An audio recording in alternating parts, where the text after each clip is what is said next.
in terms of an educational route, we always have this because we work with young people, and it's like you didn't get the grades you wanted, and it's like the end of the world, because education, the system of education gears it up for that. Yeah. You know, the language is very much, it's now or never. You know, your GCSEs, you're 16. If you get this wrong now, it will affect your whole life, which is a little strong, you know what I mean? And we know that it isn't true. I'm not someone who went down went to college and then my educational journey finished. Well, in terms of formal education, it finished there, and I've obviously been learning a lot ever since. Tell us about your kind of education, because you've been quite outspoken about, you know, the routes that you've taken. What's your view on formal education? Is it at 16 you fail your GCSEs? Is it the end of the road? There's a reason why I'm smiling now, because basically the penny only just dropped with something there. So you were talking about kids missing out on a little bit of their education as a result of not doing their exams. So I have gone down the route of an academic education because I do value it. Although in the way I've done it, I think that I've realised something that people aren't used to. They don't normally go down this route. Normally you would do GCSEs, you'd do A-levels if you're academic, or you'd go on to some level of vocational if you're seen as non-academic. Then you would go on to do, or you'd be expected to go on to do a degree, blah, blah, blah. And there's people who say, well, degrees, they're not worth the paper they're written on. Anyone can go to uni, blah, and there's that sort of, and to some extent I actually agree, even though I still champion the academic route. I've had 2 shots at going down the academic route. First time I went into uni was because it was what was expected. Uni for me is a system.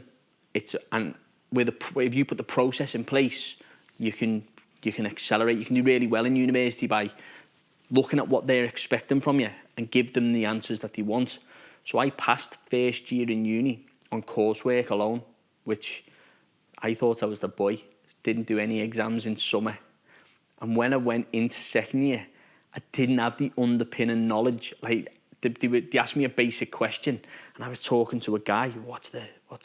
And when I turned around to it and said it was to do with property management and how you value a property, and he was talking about a reversion where you roll a price back. And what are you saying? And what's a reversion? And the whole class just turned around and looked, because basically that was fundamental to the course, and I didn't know it. I got by and didn't do the stuff that I needed with the exams.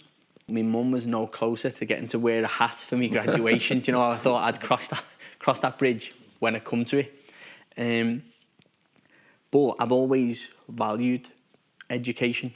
So I went into sales, did very well in sales, set up a marketing company. But when I went back into university to do a master's, it was a totally different ballgame. I was the man in the room with experience.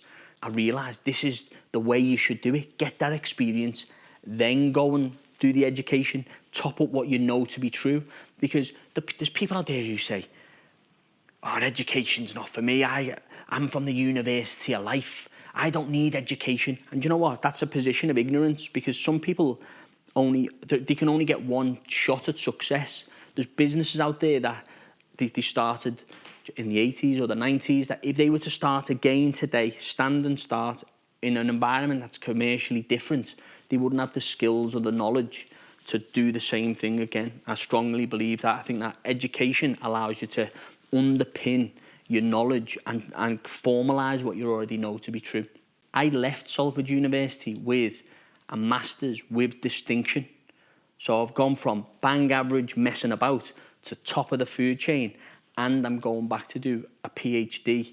I was due to be there now, but because of COVID, I'm going to be starting officially on the 1st of February next year.